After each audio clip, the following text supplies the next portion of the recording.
Hello दोस्तों, आपका स्वागत है साइबर बाइट्स के एक नए एपिसोड में। आइए बात करते हैं, मैंने बाइट्स बोला क्या साइबर बाइट्स के एक एपिसोड में बात करते हैं टेक्नोलॉजी की दुनिया में क्या नया चल रहा है। सबसे पहली खबर आ रही है, एप्पल आईफोन में अब जेमिनी आ सकता है, बिल्कुल ऐसे ही जैसे सीरी काम करता है। तो शायद सीरी को रिप्लेस कर सकता है जेमिनी। आपको पता होगा कि गूगल का जेमिनी कह लो या ओपन एआई का चैट जीपीटी कह लो, अब ये अलग अलग प्लेटफॉर्म्स पर आ रहे हैं, नेटिवली भी आ रहे हैं, हाइब्रिड एप्स के जरिए भी आ रहे हैं। तो असिस्टेंट के तौर पर भी आप इस्तेमाल कर पाएंगे आईफोन में एक जेमिनी को। तो अगर आपको लगता है कि सीरी इतना पावरफुल नहीं है तो आप जेमिनी को अपने आईफोन में इस्तेमाल कर सकते हैं बहुत ही जल्दी, क्योंकि उसके लिए एक डेडिकेटेड ऐप भी बहुत जल्दी देखने को मिल सकती है। अगली खबर आ रही है दिल्ली पोल्यूशन से। आपको पता होगा दिल्ली एनसीआर एरिया में, पूरे इंडिया में बहुत जगह पर बहुत ज्यादा ठंड हो गई है, कहीं पर बारिश आने वाली है, तो मौसम बिल्कुल चेंज हो रहा है और पोल्यूशन बहुत ज्यादा बढ़ रहा है। दिल्ली एनसीआर एरिया में इतना पोल्यूशन है, सांस नहीं आ रहा है। तो गूगल मैप्स ने एक नया फीचर लॉन्च किया है जिसमें आप पूरे इंडिया का पॉल्यूशन देख सकते हैं रियल टाइम।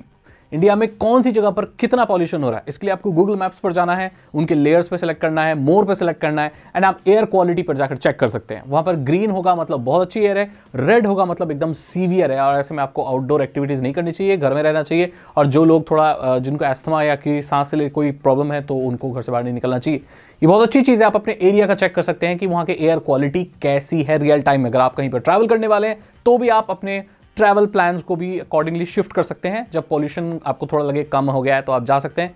बहुत अच्छी चीज़ है ये देखते हुए कि अभी आगे चलकर ये चीज़ और बढ़ने वाली है। अगली खबर आ रही है पाकिस्तान से। बोले भाई ये तो इंडिया का चलना, पाकिस्तान क्यों कवर करते हो? अरे सुन तो लो, बड़ी फनी चीज़ है यार। पाकिस्तान में वीपीएन ना बैन हो गई है, क्योंकि वहां पर वीपीएन इस्तेमाल करके लोग ऐसी चीज़ों को एक्सेस करते हैं जो पाकिस्तान सरकार ने बैन कर रखी है। अब यहां पर आपको पता होगा mister Trump, Donald Trump America के प्रेसिडेंट बन गए फिर से, तो उसको मुबारकबाद देते हुए पाकिस्तान के प्रधानमंत्री ने शायद उनको विश किया ट्विटर पर। अब ये तो कोई अजीब बात नहीं है, एक्स पर विश किया करते हैं, सब नेता करते हैं एक दूसरे को। लेकिन सरप्राइजिंगली पाकिस्तान में तो एक्स प्लेटफॉर्म ही बैन है, तो फिर वहां के प्रधानमंत्री उसको इस्तेमाल कैसे कर रहे हैं? इसका मतलब यह है कि जिस देश में जो कानून है, जो बैन है, उस कानून को वहां का प्रधानमंत्री ही नहीं मानता है। ओ तो लोग ये स्पेक्युलेट कर रहे हैं कि वो वीपीएन यूज करके एक्स प्लेटफॉर्म को यूज कर रहे हैं, क्योंकि वहां पर नॉर्मल लोगों के लिए एक्स प्लेटफॉर्म तो चलता ही नहीं है, यानी कि जिसे आप साधारण भाषा में ट्विटर भी कह सकते हैं।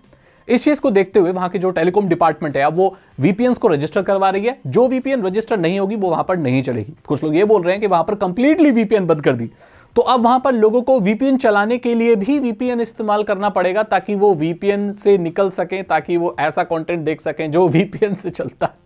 बड़ी बुरी हालत है वहां पर, सेंसरशिप बड़ी अजीब तरीके से काम करती है, और यही एक न्यूज है। अगली खबर आ रही है स्टारलिंक से कि अब स्टारलिंक एक कदम और आगे बढ़ चुका है इंडिया में सैटेलाइट इंटरनेट लॉन्च करने में। अब देखो, डोनाल्ड ट्रंप का जीतना सिर्फ डोनाल्ड ट्रंप का जीतना ही नहीं है, इससे बहुत सारी चीजें जुड़ी भी हुई हैं।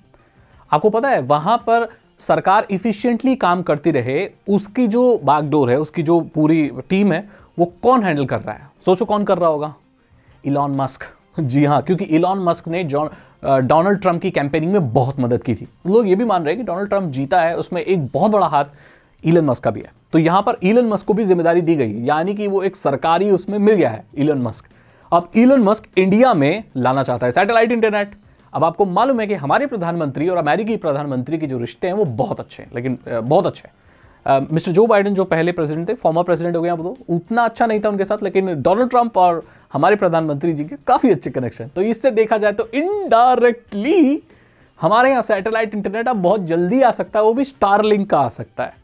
बात चल गई है, कुछ फॉर्मेलिटीज हैं। अब भारत सरकार ने कहा था कि कोई भी सैटेलाइट अगर इंटरनेट आता है तो भारत के लोकल लॉज को उसे मानना पड़ेगा, और भारतीय लोगों का जो डेटा है वो इंडिया में ही स्टोर करना पड़ेगा। और इसी वजह से चाइनीज एप्लीकेशन भी बैन हुई थी। तो स्टारलिंक ने ये बात मान ली है, इसलिए मैंने कहा कि एक स्टेप क्लोज आ गया है। बहुत ही कुछ महीने में आपको सैटेलाइट इंटरनेट इंडिया में मिल जाएगा। बल्कि पुलिस ने वार्न किया लोगों को कि अगर आपको व्हाट्सएप पर शादी के इन्विटेशन आते हैं तो आपको उसे एक्सेप्ट कर लेना चाहिए, लेकिन वो इन्विटेशन को क्लिक नहीं करना चाहिए। कॉल करके पूछ लेना कब की शादी, कब की बारात है, कब का भोज है, लेकिन उस पर टैप मत करना। जो स्कैमर्स हैं वो एक्चुअली एपीके फाइल भेज रहे हैं शादी के कार्ड के बदले, ताकि लोगों के फोन और सिक्योरिटी कॉम्प्रोमाइज हो जाए। तो अगर आपके पास कोई एपीके व्हाट्सएप से आता है या कोई ऐसे सस्पिशियस फाइल आती है किसी ऐसे रिश्तेदार से जिसके आप इतने सगे नहीं हो या उसको इतना जानते नहीं हो, तो उस पर बिल्कुल भी क्लिक मत करना, क्योंकि शायद वो शादी का इन्विटेशन नहीं, आपकी प्राइवेसी को उड़ाने का इन्विटेशन हो। तो ऐसे लोगों से दूर रहो और ऐसी उल्टी सीधी शादी के इन्विटेशन पे क्लिक बिल्कुल भी मत करना। अभी इस वजह से हो रहा है क्योंकि लोग ना पीडीएफ वगैरह भेजते हैं, और कई लोग पीडीएफ और एपीके में फर्क नहीं बता पाते, उन लोगों को इतना पता नहीं होता। उनको लगा है कुछ तो आया है और शादी का न्योता लिखा है, मतलब खोल के देखते हैं भाई किसके छोरे की शादी है, तो छोरे की शादी तो नहीं होती, कुछ और हो जाता है, तो बच के रहे। अगली खबर आ रही है बीएसएनएल के लाइव टीवी से। अब जो लोग ब्रॉडबैंड बीएसएनएल का आते हैं या बीएसएनएल का वाईफाई लगवाते हैं जो भी है, तो उनको भाई अब टीवी भी मिलेगा। मतलब देख रहे हो, बीएसएनएल अब सैटेलाइट तो कम्युनिकेशन ले आया, ब्रॉडबैंड ले आया, वाईफाई ले आया, नेशनल रोमिंग ले आया, अभी टेलीविजन भी लेके आ रहा है। यानी कि 500 से ज़्यादा टीवी, हॉटस्टार, ZEE5 और पता नहीं जितने भी OTT, मैं तो ज़्यादा जानता, नेटफ्लिक्स, अमेजॉन प्राइम, जितनी भी, वो सब देगा, सब देगा। और उससे कोई फी वगैरह चार्ज करेगा और आपको बढ़िया से टीवी चलाएगा। तो ये बहुत अच्छी बात है, जो लोग ब्रॉडबैंड लगाएंगे अब लाइव टीवी भी अपने टीवी वगैरह में इस्तेमाल कर पाएंगे। वेरी गुड, बहुत अच्छी बात है। यही है साइबर बाइट्स के एपिसोड में लेटेस्ट टेक के अपडेट्स। अब मैं सोच रहा हूं ना कि मैं अपने फॉर्मेट को बदलूं, मैं जो अपने साइबर बाइट्स के फॉर्मेट है उसमें और एक्स्ट्रा चीजें ऐड करूं। तो मैं यहां पर आपसे कुछ सजेशन लेना चाहता हूं। देखो मैं क्या सोच रहा हूं, मैं ये सोच रहा हूं कि एक कवर स्टोरी रखेंगे, है जैसे कि हम जो भी साइबर अपडेट्स रखते हैं उसमें एक ऐसी स्टोरी होती है जो मेन कवर स्टोरी होती है, जो मैं थंबनेल पे लगाता हूं। हम उसको एक अच्छे तरीके से उसका विश्लेषण करेंगे, देन जो छोटी छोटी हेडलाइंस हैं हम उसको कवर करेंगे, वहां पर हम फिर एक टेक टर्म को करेंगे, एंड देन जो एक्स्ट्रा चीजें होंगी ये किसी गेम का रिव्यू या कुछ ऐसे करेंगे। तो मैं सोच रहा हूं कि एक साइबर बाइट्स को एक्चुअली एक कंप्लीट टेक शो बना दिया जाए जिसमें हर एक चीज हो, क्योंकि एक चीज होती है तो लोग दूसरी चीज मिस करते हैं। तो मैं सोच रहा हूं एक कंप्लीट शो बना दूं, साइबर बाइट्स रख दूं नाम उसका, ऐसा कुछ रख दूं जिसमें आपको कोई एक टेक टर्म के बारे में भी पता चले, लेटेस्ट टेक की खबरें भी पता चलें, एक गेम का रिव्यू हो जाएगा और छोटी मोटी चटपटी बातें हो जाएंगी। तो ऐसे एक कंप्लीट शो मैं बनाने का सोच रहा हूं। इसके बारे में आपकी क्या राय है, क्या सजेशन है, मुझे कमेंट सेक्शन में लिखकर जरूर बताइएगा, क्योंकि इस वीडियो के सारे कमेंट्स मैं पढ़ने वाला हूं। ठीक है, अगर आपको वीडियो अच्छी लगी लाइक करें, दोस्तों के साथ शेयर करें, क्योंकि इस चैनल पर अब बहुत इंटरेस्टिंग चीजें आने वाली है। Thank you so much and good bye.